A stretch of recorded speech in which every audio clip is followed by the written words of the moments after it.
Hello students, आपका स्वागत है। आज का हमारा टॉपिक है सातत्य। सातत्य यानी जैसे इसके नाम से ही समझ में आ रहा है, सातत्य यानी होता है लगातार, यानी जो लगातार चलता है। तो ऐसा आलेख या ऐसा फलन जिसको ड्रॉ करने के लिए आप जो है अपने पेन को नहीं उठाएंगे, ऐसा फलन क्या कहलाएगा? सतत फलन कहलाएगा। हम एक एग्जांपल लेते हैं, एक फंक्शन लेते हैं f(x). f(x) की वैल्यू मान लीजिए 1 है when x is less than or equal to 0, और f(x) की वैल्यू 2 हो जाती है जब x की वैल्यू ग्रेटर देन 0 हो जाती है। अब हम इस फंक्शन को ड्रॉ करना चाहते हैं, तो देखिए कैसे ड्रॉ कर सकते हैं। यहाँ पे ये x हो गया, ये x डैश, और ये f(x) जिसको कि हम y कहते हैं, और ये नीचे y डैश हो गया। जब हम इसको ड्रॉ कर रहे हैं तो कैसे हो रहा है? जब x की वैल्यू 0 हो जाती है, इक्वल टू 0 दिया हुआ है, तो जब x की वैल्यू 0 के इक्वल होती है तब फंक्शन की वैल्यू होती है 1।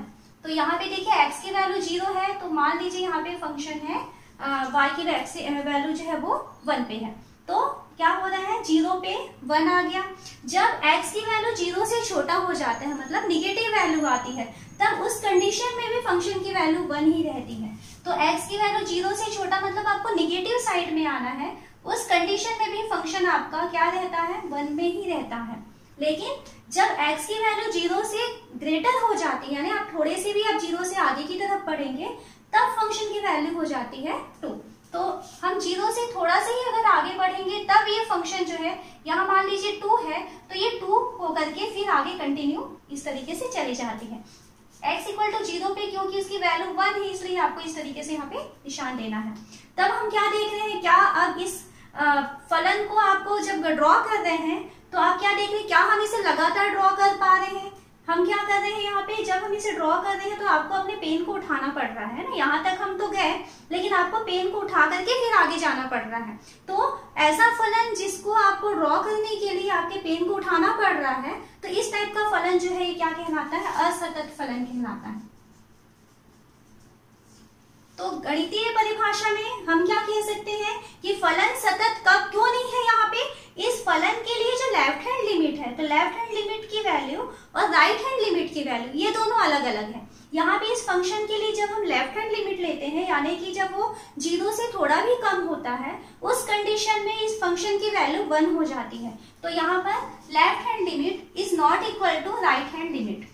इस कारण से हम क्या कह रहे हैं कि हम अपने फलन को ड्रॉ कर रहे थे तो आपको पेन को उठाना पड़ा और आपका फंक्शन जो है वो सतत नहीं है। तो पहले तो हमें समझ में आ गया कि लेफ्ट हैंड लिमिट और राइट हैंड लिमिट जो है अगर इक्वल होगा तो फंक्शन आपका कंटिन्यू रहेगा। सेकेंड, हम और एक फंक्शन एग्जाम्पल लेते हैं। मान लीजिए f(x) की वैल्यू आती है 1 when x equal to 0 and f(x) की वैल्यू आती है 2 when x is not equal to 0। इस तरीके से हमने एक और फंक्शन डिफाइन किया। अब हम देखते हैं कि क्या ये कंटिन्यू है या नहीं है। इसको ड्रॉ करते हैं। जब x की वैल्यू 0 होती है तब फंक्शन का मान कितना होता है? 1। तो x की वैल्यू 0 मतलब आपका ये मूल बिंदु हुआ, यहाँ पर फंक्शन का मान हो गया 1। फिर जब x की वैल्यू नॉट इक्वल टू 0 है, मतलब 0 से छोटा भी हो सकता है या 0 से बड़ा भी हो सकता है, जब नॉट इक्वल टू 0 है उस कंडीशन में फंक्शन की वैल्यू हो जाती है 2। तो 0 से हम माइनस की तरफ भी बढ़े तो भी हमको 2 वैल्यू देने वाला है, और 0 से प्लस की तरफ भी बढ़े तो भी हमको 2 वैल्यू देने वाला है। तो यहाँ पे मान लीजिए 2 है, तो हम माइनस की तरफ आए तो भी हम 2 पे पहुंचेंगे, और प्लस की तरफ आए तो भी हमको 2 ही वैल्यू देने वाला है y की। लेकिन जब वो 0 रहेगा तब उसकी वैल्यू 1 होने वाली है। तो इसको कैसे ड्रॉ करेंगे? इस तरीके से यहाँ पे आपको खाली गोला रखना है, मतलब आपको x की वैल्यू 0 पे आपको ये 2 नहीं मिला था, उस समय क्या मिला था? 1 मिला था। मान लेते हैं ये 1 है और ये 2 है। अब इस फलन को ड्रॉ करने के लिए हमको क्या करना पड़ा? यहाँ पर इस फलन के लिए लेफ्ट हैंड लिमिट की वैल्यू भी कितनी आ रही है? 2 आ रही है। इस फलन के लिए राइट हैंड लिमिट की भी वैल्यू 2 आ रही है। ओके, तो ये वाली कंडीशन को तो उसने सेटिस्फाई किया कि लेफ्ट हैंड लिमिट इक्वल है राइट हैंड लिमिट के। लेकिन यहाँ पर उस फंक्शन की उस पॉइंट पे जो वैल्यू आ रही है वो उसका चेंज हो चुका है। उस पॉइंट पे फंक्शन की वैल्यू 1 आ रही है। तो इसको यदि हम ड्रॉ करेंगे तो क्या करेंगे कि आप इस तरीके से आप गए और यहाँ जाने के बाद आपको इस पॉइंट पर आना पड़ा, फिर आप आगे ड्रॉ किए। तो यहाँ भी आपको अपना पेन उठाना पड़ा। अगर मान लीजिए आप x के सारे पॉइंट्स को ले रहे हैं तब हम क्या कह रहे हैं यहाँ पे, यहाँ लेफ्ट हैंड लिमिट तो इक्वल है किसके, राइट हैंड लिमिट के, लेकिन ये इक्वल नहीं है इस पॉइंट, किस पॉइंट पे, 0 पे। तो इस कारण से यहाँ पे ये फंक्शन जो है वो कंटिन्यू नहीं मिल पा रहा है। आपको इसे ड्रॉ करने के लिए आपके पेन को उठाना पड़ रहा है। तो फंक्शन कब कंटिन्यू हो पाएगा, तो फंक्शन तब कंटिन्यू हो पाता अगर मान लीजिए इसके लेफ्ट हैंड लिमिट की वैल्यू और राइट हैंड लिमिट की वैल्यू और उस पॉइंट यानी इस 0 पॉइंट पे भी उसकी वैल्यू सेम हो जाती, तब उस कंडीशन में हम कहते हैं कि वो फंक्शन जो है वो कंटिन्यू फंक्शन है। तो उसके डेफिनेशन देखते हैं क्या होगा फिर।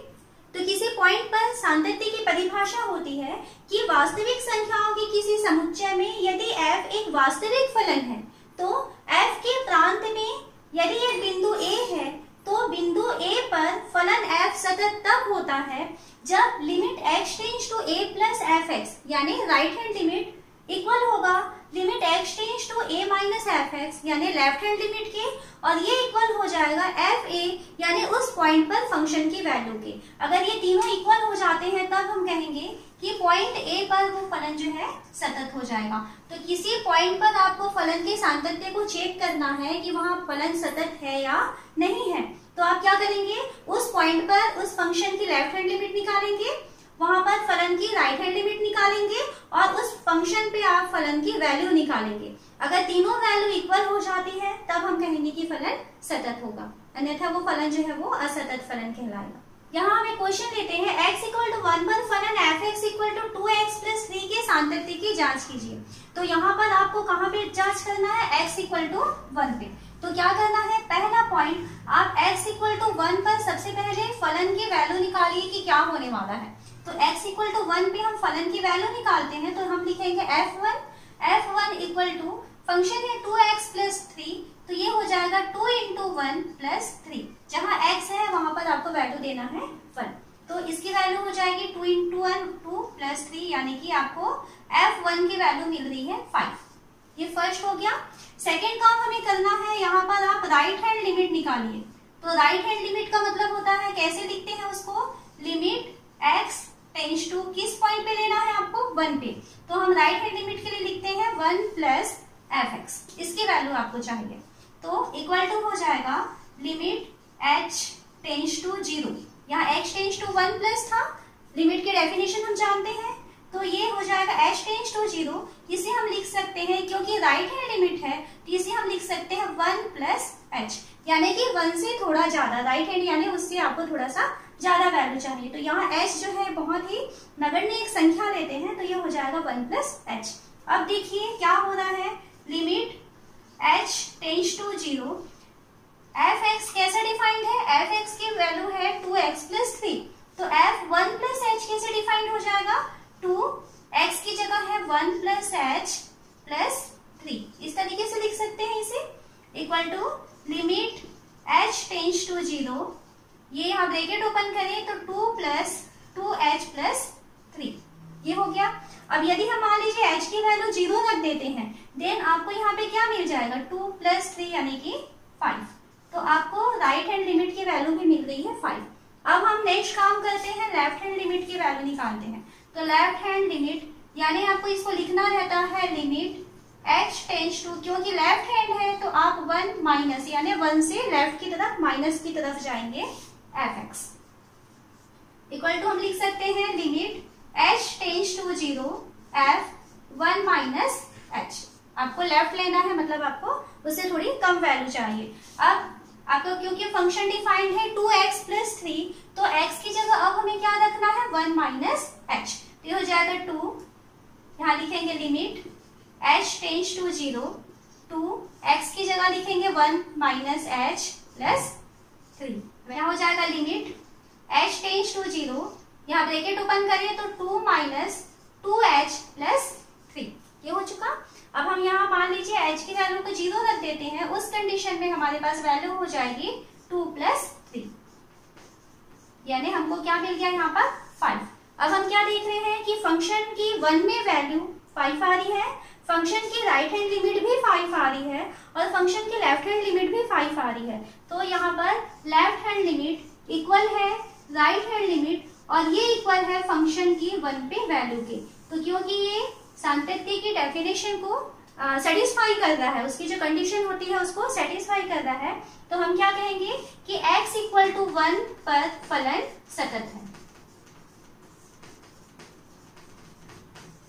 तो इस तरीके से किसी पॉइंट पे अगर आपको सातत्य चेक करना है तो आप उस पॉइंट पर फंक्शन की वैल्यू पहले निकालेंगे, उस पॉइंट पर आप लेफ्ट हैंड लिमिट निकालेंगे और उस पॉइंट पर राइट हैंड लिमिट निकालेंगे। ठीक है, तो ये तीनों वैल्यूज यदि इक्वल हो जाएगा तब हम कहेंगे कि उस पॉइंट में फलन जो है वो सतत है। यहाँ हमें क्वेश्चन दिया हुआ है, एक फंक्शन एफ एक्स है x cube plus 3 when x is not equal to 0 and second f x की value 1 when x equal to 0। हमें कहता है पॉइंट एक्स इक्वल टू 0 पर सातत्य की जांच कीजिए। तो 3 काम करना है हमें, पहला उस पॉइंट पर आपको फंक्शन की वैल्यू निकालनी है, सेकेंड लेफ्ट हैंड लिमिट चाहिए और थर्ड राइट हैंड लिमिट चाहिए। तो फर्स्ट हम निकालते हैं उस पॉइंट यानी कि x इक्वल टू 0 पर फंक्शन की वैल्यू, तो हमको चाहिए f0। तो f0 की वैल्यू देखिए, यहाँ पे जब x की वैल्यू 0 होती है तब उसने कहा है कि fx की वैल्यू 1 होना है, तो इसकी वैल्यू है 1। फर्स्ट काम हो गया।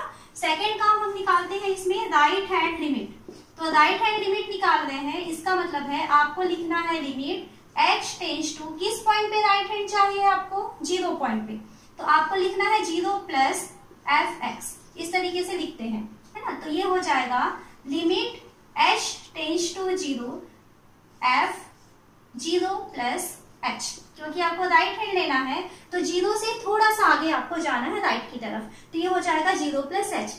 अब जब यहाँ पर x की वैल्यू 0 प्लस h हो चुका है, मतलब नॉट इक्वल टू 0 है, तो जब x की वैल्यू नॉट इक्वल टू 0 है तब हमको फंक्शन उसने कैसे डिफाइन किया है, तब फंक्शन है x क्यूब प्लस 3। तो उसके अनुसार यहाँ हो जाएगा limit h tends to 0 plus h, तो यहाँ पर x की जगह आपको क्या लिखना है, 0 प्लस h, ये हो जाएगा 0 प्लस h क्यूब प्लस 3, इस तरीके से आपको लिखना है। अब देखिए 0 प्लस h है तो आप इसे कैसे लिख सकते हैं, limit h tends to 0 plus h यानी h, ये हो गया h क्यूब प्लस 3। अब यदि हम h की वैल्यू यहाँ 0 रख देते हैं तो उस कंडीशन में इसकी वैल्यू कितनी आ रही है, 3, यानी हमें मिल रहा है राइट हैंड लिमिट की वैल्यू 3। अब हम क्या निकालें, लेफ्ट हैंड लिमिट निकालते हैं। तो थर्ड हमारा काम है लेफ्ट हैंड लिमिट निकालना। तो लेफ्ट हैंड लिमिट यानी आपको लेना है limit h tends to 0 minus, left hand लोगे तो 0 माइनस देते हैं और राइट हैंड लेते हैं तो प्लस का साइन देना होता है, तो ये हो जाएगा fx, या इसको हम लिख सकते हैं limit h tends to 0 f0 minus h। अब देखिए 0 माइनस h लिखा है, मतलब वो 0 नहीं है, उससे थोड़ा सा कम वैल्यू है। फंक्शन क्या है, जब वो 0 नहीं होता है तब फंक्शन डिफाइंड है x क्यूब प्लस 3।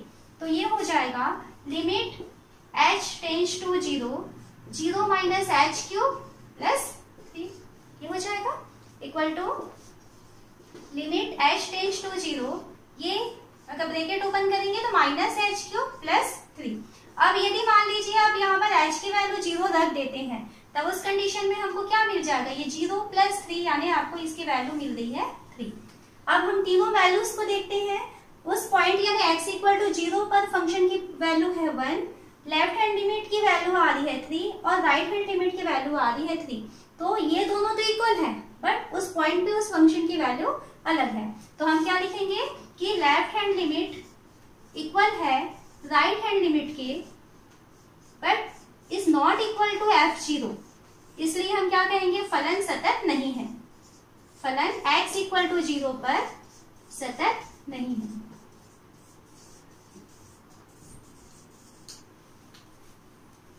नेक्स्ट हम क्वेश्चन लेते हैं, k का मान ज्ञात कीजिए यदि फलन f(x) बिंदु x इक्वल टू π/2 पर सतत है। ठीक है, हमको ये बता दिया है कि पॉइंट x इक्वल टू π/2 पर फंक्शन हमको सतत है, ये बताया हुआ है। और फंक्शन किस तरीके से डिफाइंड है, f(x) equal to k cos x upon π minus 2x where x is not equal to π/2। जब x की वैल्यू π/2 नहीं होता है, π/2 से कम होगा या तो ज्यादा होगा, तब फंक्शन की वैल्यू होती है k cos x upon π minus 2x। और जब x की वैल्यू π/2 हो जाए तो उस कंडीशन में फंक्शन की वैल्यू हो जाती है 3। तो हमें ये कह रहा है कि x इक्वल टू π/2 में फंक्शन यदि सतत दिया हुआ है तब यहाँ पे आपको बताना है कि k की वैल्यू को क्या होना चाहिए। तो पहला काम हमें करना है x इक्वल टू π/2 पर, है ना, तो हम निकालते हैं f π/2 की वैल्यू। तो f π/2 पर देखिए फंक्शन की वैल्यू कितनी दी हुई है 3, ये फर्स्ट 3 हो चुका। सेकेंड हम निकालते हैं इसमें लेफ्ट हैंड लिमिट। तो लेफ्ट हैंड लिमिट यानी हो जाएगा limit h tends to π/2 minus लगाएंगे क्योंकि लेफ्ट हैंड लिमिट ले रहे हैं और यहाँ लिखेंगे fx इक्वल टू हम लिख सकते हैं limit h tends to 0 f π/2 minus h। अब π/2 माइनस h दिया है, इसका मतलब है कि π/2 नहीं है। तो जब π/2 नहीं होता है तब फंक्शन को कैसे लेना है आपको, k cos x upon pi minus 2x। तो इसकी वैल्यू हो जाएगी लिमिट h टेंड्स टू 0, आपको लिखना है k cos x दिया है तो x की जगह आपको क्या रखना है π/2 माइनस h, ऐसा लिखेंगे। और अपॉन क्या दिया है पाई माइनस 2x, तो हम लिखेंगे पाई माइनस 2x की जगह आपको लिखना है π/2 माइनस h। ये आपका लेफ्ट हैंड लिमिट तैयार हो रहा है equal to limit h tends to 0। अब यहाँ देखिए k तो है, cos π/2 माइनस h दिया है तो हम क्या जानते हैं π/2 यानी 90 डिग्री। तो cos में 90 माइनस थीटा की वैल्यू क्या होती है, तो cos 90 माइनस थीटा की वैल्यू sin थीटा, है ना। तो cos π/2 माइनस h दिया है तो ये हो जाएगा sin h upon pi minus, यहाँ ब्रैकेट ओपन करें तो 2 इंटू π/2, तो 2 इंटू π/2 यानी क्या मिल जाएगा पाई मिल जाएगा, 2 और 2 कैंसिल हो जाएगा। फिर आगे बढ़े तो ये माइनस और ये माइनस मिलके प्लस हो जाएगा 2h, ये हो चुका। यहाँ से ये माइनस पाई और प्लस पाई कैंसिल हो गया। अब आपके पास क्या मिल रहा है limit h tends to 0 k sin h upon 2h, ये हो चुका। यहाँ से यहाँ k और 2 ये दोनों कांस्टेंट हैं तो हम इसे बाहर निकाल सकते हैं। तो ये k upon 2 limit h tends to 0 sin h upon h।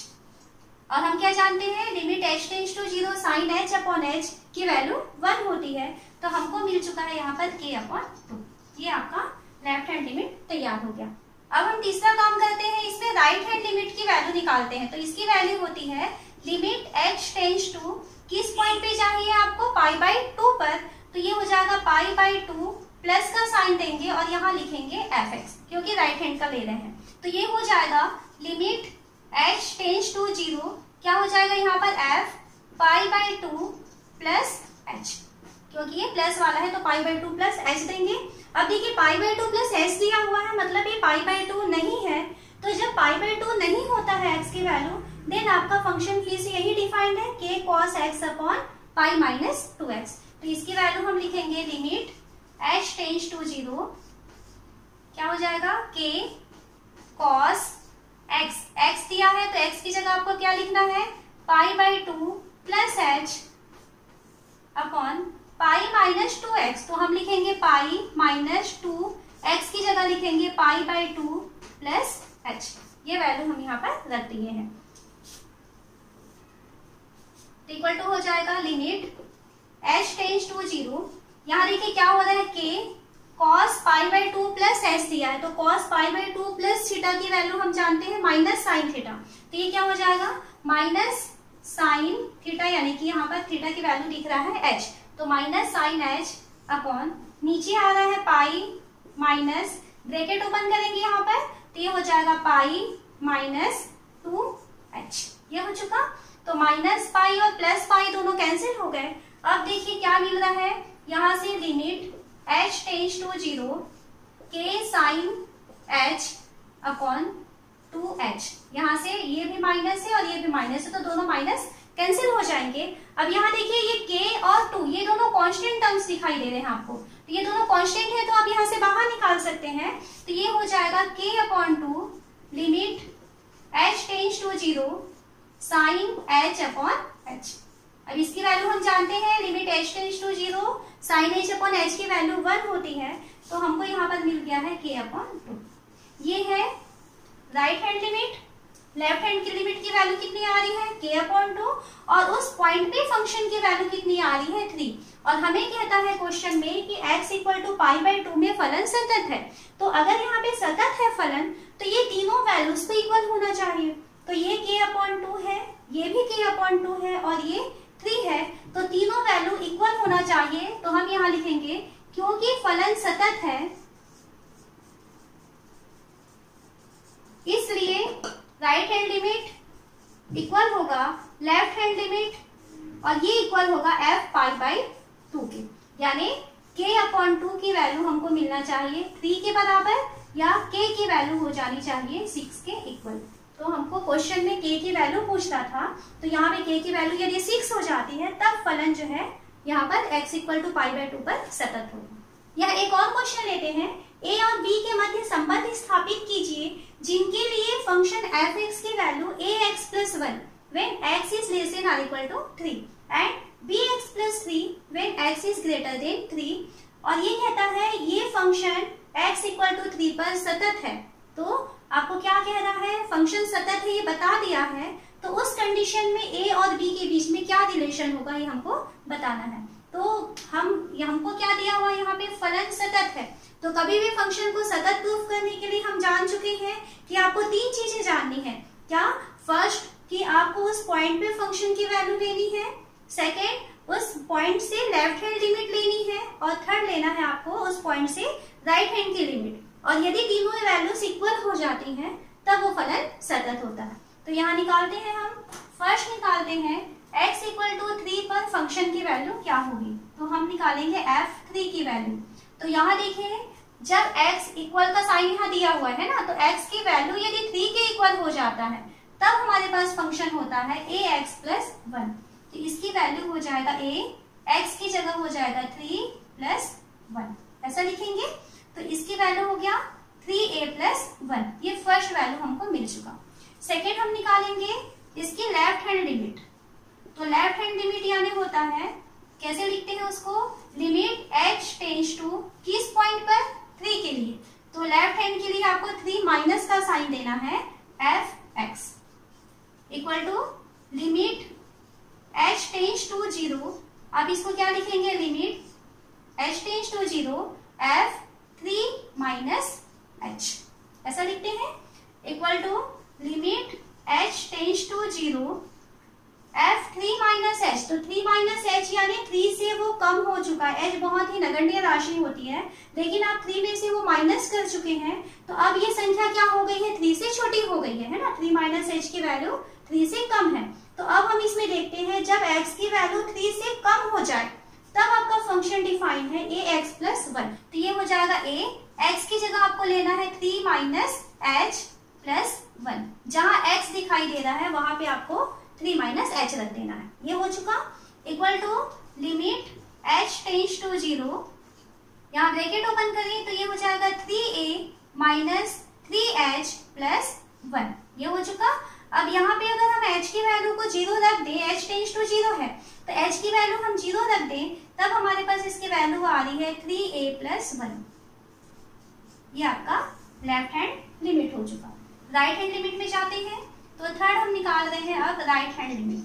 तो राइट हैंड लिमिट को कैसे लिखते हैं, लिमिट x टेंड्स टू किस पॉइंट पे राइट हैंड चाहिए आपको, 3 पर चाहिए, तो आप लिखेंगे 3 + f(x), या इसे लिखा जा सकता है limit h tends to 0 f(3 + h)। अब देखिए यहाँ पे जो वैल्यू है, x की वैल्यू है वो 3 + h हो चुका है, मतलब 3 से ज्यादा में पहुंच चुके हैं। तो जब x की वैल्यू 3 से ग्रेटर हो जाती है तब उस कंडीशन में यहाँ पे देखिए x इज ग्रेटर देन 3, तब आपका फंक्शन डिफाइन है bx + 3। तो इसके अनुसार आपको यहाँ पर वैल्यू देना है। तो ये हो जाएगा लिमिट h टेंड्स टू 0। अब f(3 + h) की वैल्यू लिखेंगे हम b, x की जगह हमें लिखना है 3 + h + 3। ये आपको ध्यान रखना है कि लेस देन में इसकी वैल्यू अलग है एंड ग्रेटर देन में इसकी वैल्यू अलग है। अब देखिए इसे आप ब्रैकेट ओपन करें तो ये हो गया लिमिट h टेंड्स टू 0, ये 3b + 3h + 3। यहाँ अगर हम h की वैल्यू को 0 रख देते हैं तब हमको मिल रहा है 3b + 3। ये है राइट हैंड लिमिट। अब इक्वल टू 3 पर सतत है उसने कह दिया है, तो क्या होना चाहिए इसका left hand limit, right hand limit और उस पॉइंट पे फंक्शन की वैल्यू, ये तीनों को इक्वल होना चाहिए। तो हम लिखेंगे क्योंकि x इक्वल टू 3 पर फलन सतत है, ये हमको क्वेश्चन में कहा है उसने, तो सतत है, इसलिए f3 की वैल्यू और लेफ्ट हैंड लिमिट की वैल्यू और राइट हैंड लिमिट की वैल्यू, ये तीनों वैल्यूज को इक्वल होना चाहिए। तो लेफ्ट हैंड उस पॉइंट पे वैल्यू कितनी है 3a + 1, लेफ्ट हैंड लिमिट कितनी है, ये भी इक्वल है 3a + 1 और राइट हैंड लिमिट कितनी आ रही है 3b + 3, ये तीनों वैल्यूज को इक्वल होना चाहिए। तो यहाँ देखिए ये दोनों तो सेम चीजें आ रही हैं, तो हम इसको लिख सकते हैं 3a + 1 इक्वल टू 3b + 3। अब हमको a और b के बीच में रिलेशन लेना है, तो a और b को एक तरफ लेके आ जाते हैं, तो 3a और b को इधर ट्रांसफर कर लेते हैं, तो ये हो जाएगा equal to 3a - 3b equal to, यहाँ पे क्या बचा हुआ है 3 बचा है और ये +1 उधर ट्रांसफर होके जा रहा है, तो 3 - 1, तो वैल्यू आ रही है 3a - 3b इक्वल टू 2, या यहाँ से हम 3 को कॉमन निकाल लें तो 3 कॉमन निकल जाएगा, a - b इक्वल टू 2 कह सकते हैं, या a - b की वैल्यू हो जाएगा 2/3। तो हमको यही रिलेशन चाहिए था कि a और b के बीच क्या रिलेशन होगा, कि इस तरीके से फंक्शन यदि डिफाइंड है और x की वैल्यू 3 पर वो सतत है, तो क्या रिलेशन आ रहा है a - b की वैल्यू 2/3 के लिए फंक्शन आपको यहाँ पर सतत मिलेगा।